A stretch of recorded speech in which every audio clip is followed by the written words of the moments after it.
Hi, I'm Mark Rutten. Welcome back to Nomad Boatbuilding. Now, in the last episode of building the Catalina Wherry, we got our framing in.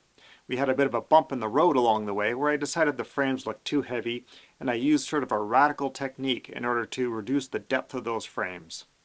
Well, those frames are in now. They look great, and I'm really happy I took the time to do that, and that means we can move on to the shear structure. Now, we're going to start back at the transom with a component we don't often find in North American wooden boats, but they are quite common in the British tradition, and that's called a transom brace. All right, I've got this piece of material that we're going to put across here, and that's to reinforce this whole transom. You know, to be honest, I don't think it even really needs it. This transom's already 1.5 inches thick. It's got a ton of strength to it, but Joe really likes the idea of having this little piece coming across here and tying these corners together. And what we're gonna have is these quarter knees tie into this sort of thing. So that's kind of cool. I kind of like it. Anyway, so we made up a real simple mold. Just a piece of 2x4. I gave this crown about an extra 1/4 inch or something to allow for spring back, and it came in like right bang on the money. So now I'm just going to make a quick pattern because it's the easiest way to sort of get this to fit this hole is if I have an accurate representation of what this shape here is. And even though this is straight, because this is crowned, it means that this back surface is no longer straight. It's going to have a sweep to it. So I've just got a piece of scrap here. I'm just going to mark what this shape is. I'm using this, what we call a spiling block. So that's just any old piece of material that's got a bevel on one edge, and we use that. We use it for different things, but I'm using it in this particular case for this. Now this is pretty floppy, so I got to be careful I don't let it bounce around too much. Using a real light touch.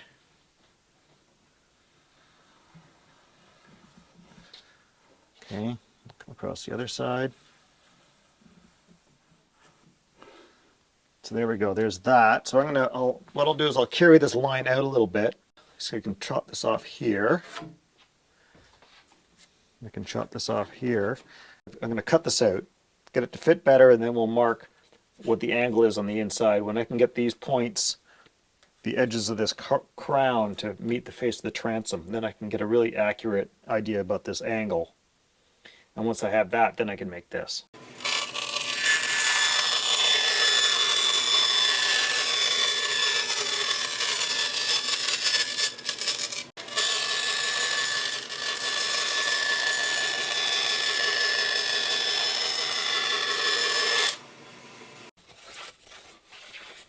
So many geometry problems can be solved with just a little bit of pattern making, you know?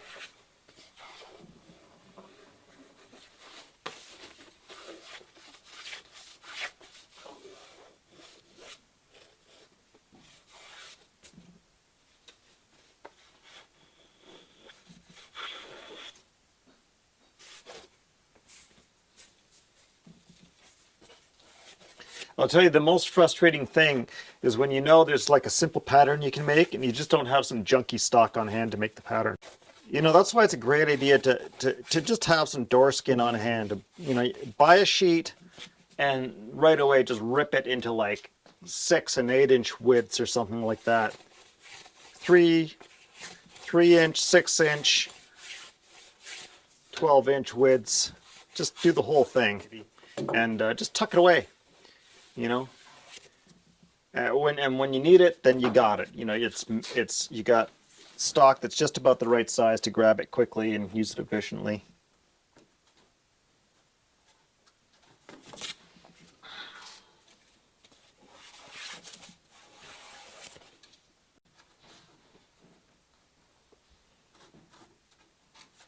Now, working with real floppy stuff like this is a bit misleading because it's not quite what the real thing is going to be like. But you know what? If it gets us close to the finished size, close enough for glue to fill, then that's great.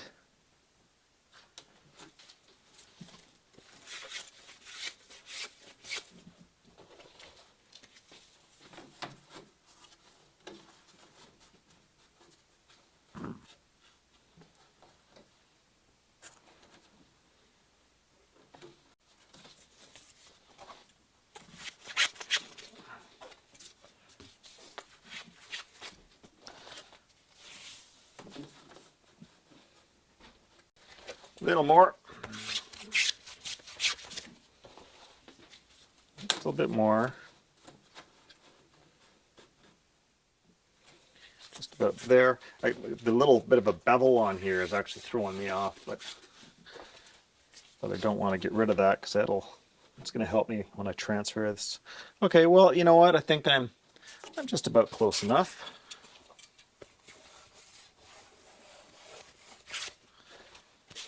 Just about close enough. Yeah. So, what we'll do is we'll clamp that end. I've put a center line on here. Always give yourself, common reference points, center lines. Center lines are good.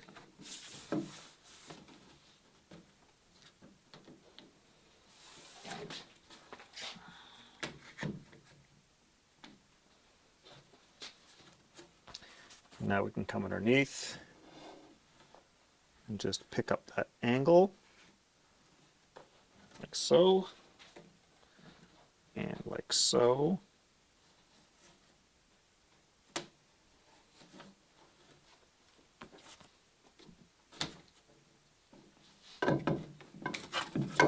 There we go. We'll just carefully cut those, probably with just with a handsaw, and then we can lay that on here and cut that to shape. Got to pick up this bevel here, so that's going to be careful that I'm picking it up square to the center line and not coming necessarily right off the planks, because the fact that they taper out is going to change that angle a little bit.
Well, that's not a great fit.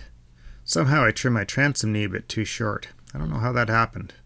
That's not really important, because this part we've made is just a test part. I wanted to figure out the best way to fabricate and fit it. Okay, now I want to refabricate this in oak. And I'm not going to laminate it, I'm going to saw it. So how do we do that? Well, I've made up this chunk. This is just full 2 inches thick. So this is thick enough to get this shape out of it. And I've cut this angle onto the back side that matches this angle right here. So these are, right now, those are the same. What I want to do now is take this guy and turn it into this shape. So the first thing we're going to do is figure out how to mark the crown on the back side here. And ideally, we'd like to mark it on this side. In fact, I'm just wondering, can we do that? Cannot do that.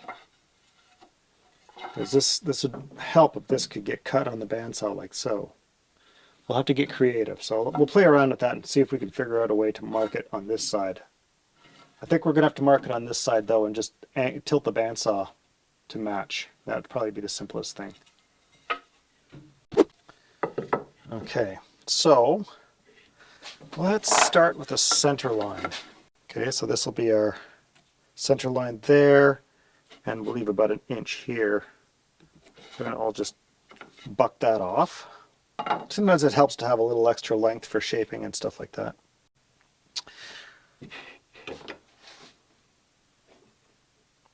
So let's give ourselves a center line that way, and a center line this way. I'm going to carry this all the way around because it doesn't hurt. Even on the, well, the bottom's going to get cut away for sure, but I'll throw it on there anyway. All right, so now I want to favor this top surface.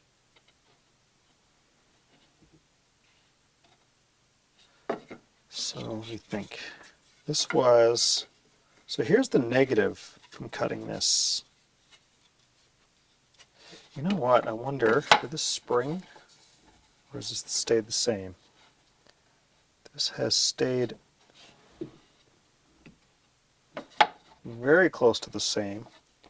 So technically, I should be able to take this, mark it on here, and this should be about right.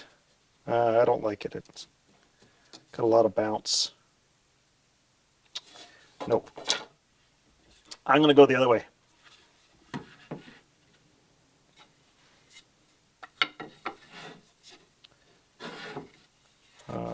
This way. This is what we want. We're going to just do the opposite. So I want to just eyeball up both ends here. Try and even them up. You know what? Let's stick these together.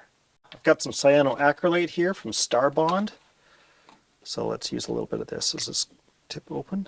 Nope. Needs to be cut.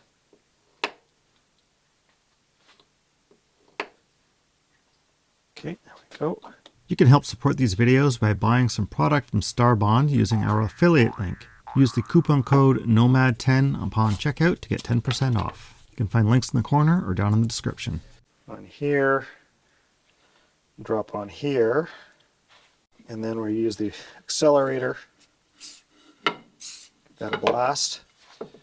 Now I want to carefully position this right in the middle. I leave a little bit of room at the very top for the saw curve, because it's better if you can cut all the way through without having to stop. Okay, one thing I like about the Star Bond here is the fact that they gave me 2 tips, plus a whole bunch of these micro tips, plus just got a cap. I can de-tip this thing entirely for storage if I wanted to. All right, pencil sharpened. Want that tape out of my way.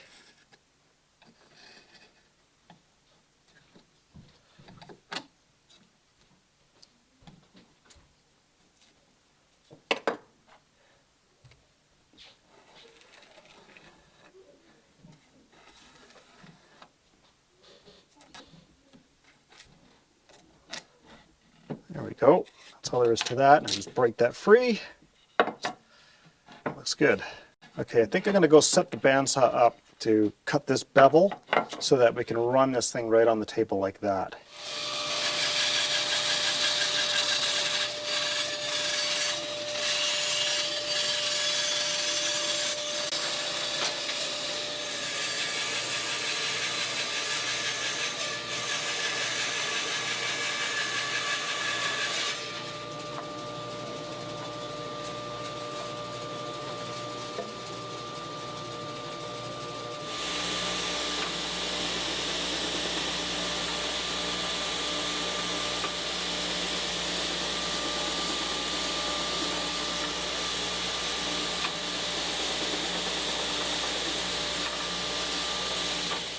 With the outer face cut, I went back to the bandsaw and cut the inner face. Now we just need to do some cleanup. Now I got something that's just about impossible to hold in any kind of device or jig. I almost should break out my shaving horse for this, but the only thing that can hold a shape like this.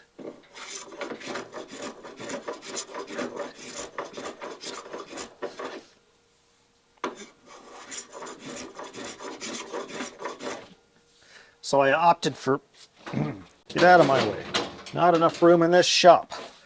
So I opted for making this just a little bit beefier. I did a little bit of sanding on the belt sander on the inside here, but I don't have a line to follow, so I didn't want to go too far.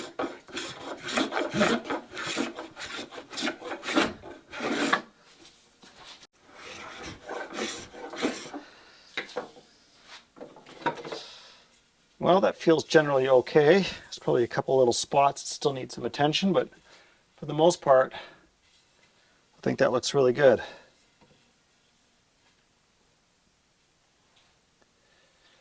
All right, now, the last thing we need to do is do these end cuts.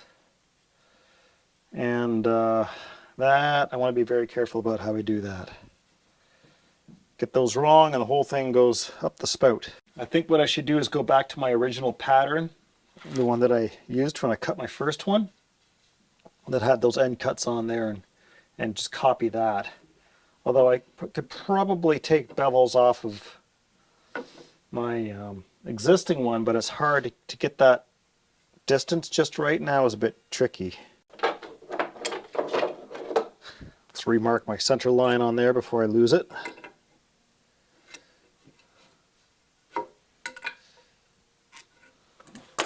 Okay, one thing to note is that I saved this offcut from down here, and that's because eventually we're going to be doing a little bit of cutting in here, and this is just going to give me a flat-ish base to be able to do that on. So that's just going to make that a little bit easier. So I wrote save on there so I don't go and chop it up.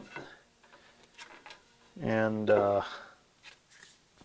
so now here we have our original pattern, which in theory I should be able to lay that right on there, and that looks really good. Line it up with our center mark, and then mark our end cuts. I should just compare that to the boat, actually.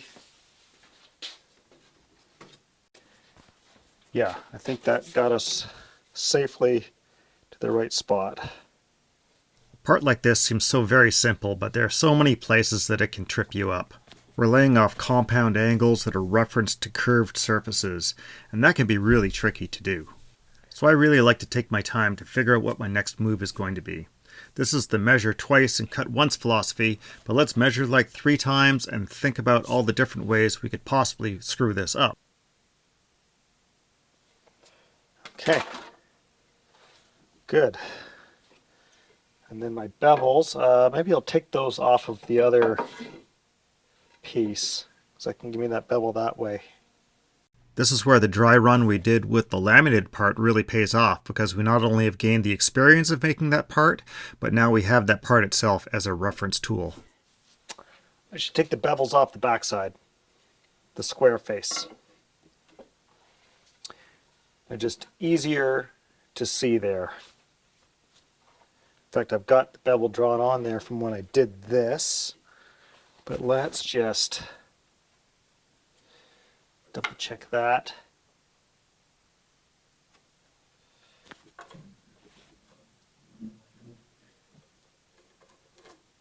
Okay. Oh, no, I'm not. I'm not in line with my line here. But I did carve that back a piece, didn't I? All right, let's do this. I'm going to do that. Take a bevel off this side.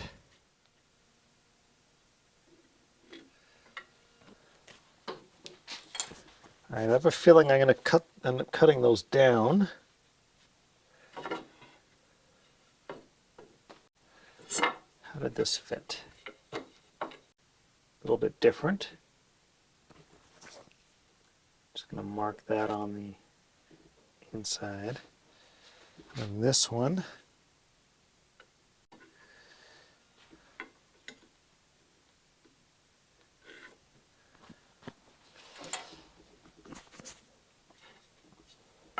okay, I think I'm going to, tough one.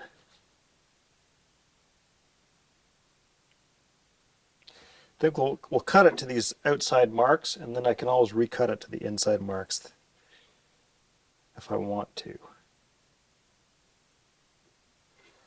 That seems like a good idea. How's this surface? This is one of those parts that, frustratingly, you can't quite mark in place, and you can't quite check the fit on until it finally fits. This guy wants just a little bit of flattening towards the ends here.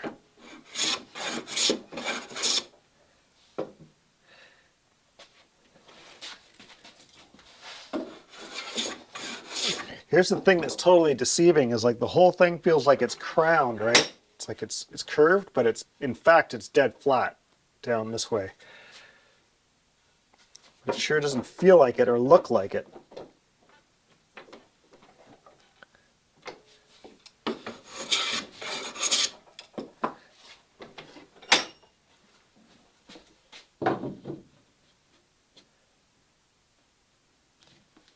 That's a bit better. Needs a tiny bit more. A couple more strokes like that.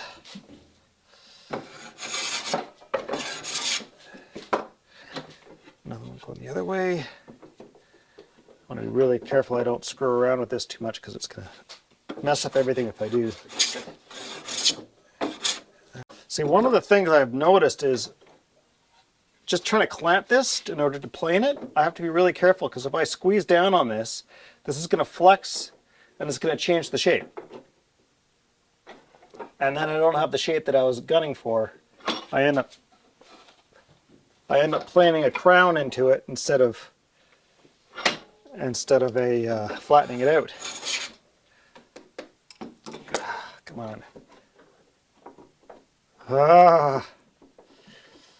Need the vise that doesn't exist. I don't even know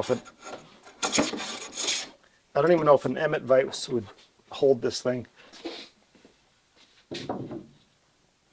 Ah, there we go. That's good. Okay. All right, now to do my end cuts. I think we'll just cut them by hand if I can find my saw. Where the hell is my saw going?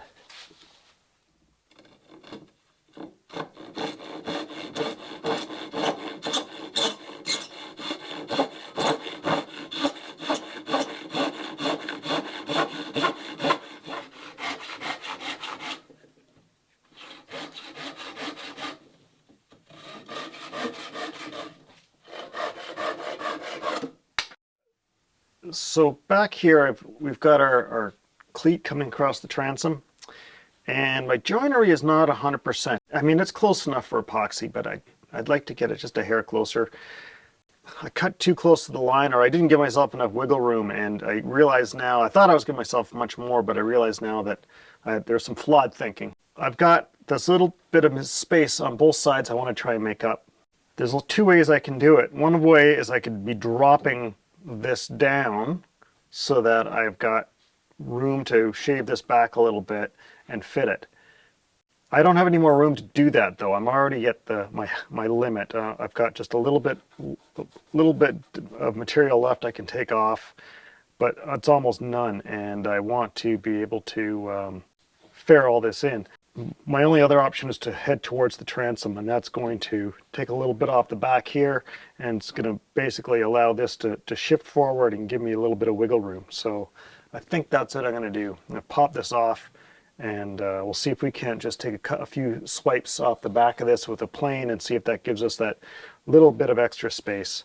And mostly I wouldn't care except for the fact it's looking like I'm going to do bright work here, and I'd like this to just be a little tidier. And I remembered I do have a vise that can hold just about anything, and that's my luthier's vise.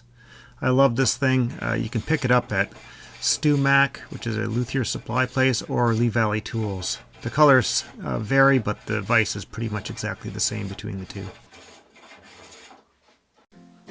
All right, with my cleat fitted nicely, I got a little bit of work to do to try and bring it down.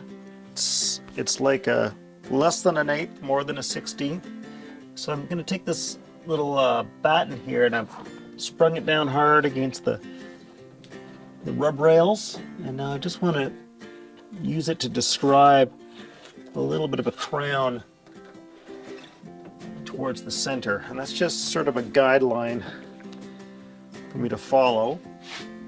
What may happen is after I get a lot of this all fitted in, I might just actually fair off this whole thing down a little bit lower, but let's see how close we can get, because none of that's easy work to do.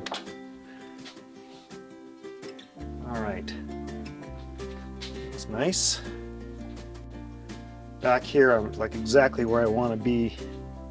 So let's see.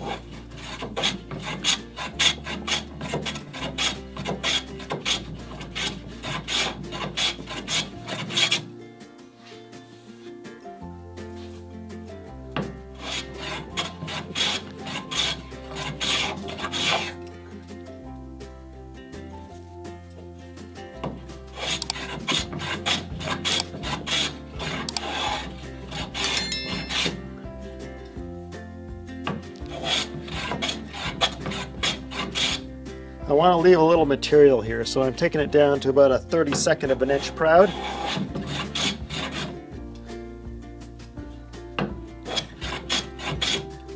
Yeah, it feels pretty good. I wanted to get this angle just a little bit more in tune with this shape here for my next operation. Same thing on the other side. This side's a little prouder all the way across, a little more parallel. There must be a bit of a twist going on in here. It's nothing I can do anything about now, so we'll leave it. If you wonder why you don't see me bracing things all the time, it's for reasons like this. This thing is like totally in my way now. Although if it wasn't braced, it'd be waggling all over the place too.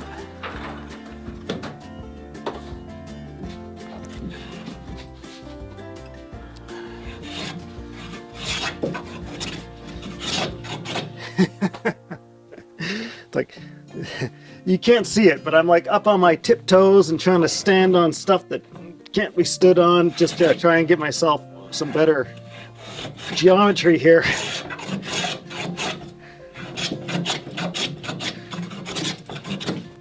Nope, let's try it.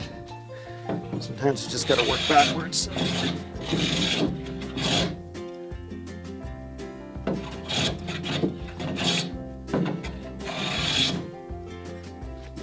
There we go, that's better.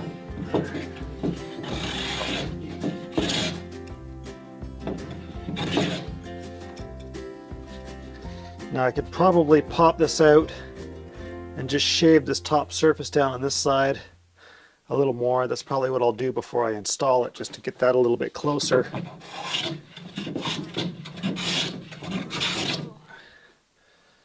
That's good for now. Okay, with the transom brace done, we can start moving on to the next component, which are the quarter knees. But we're going to save that for the next episode. So thank you all for watching, and please join me again on building the Catalina Wherry. See you later, folks.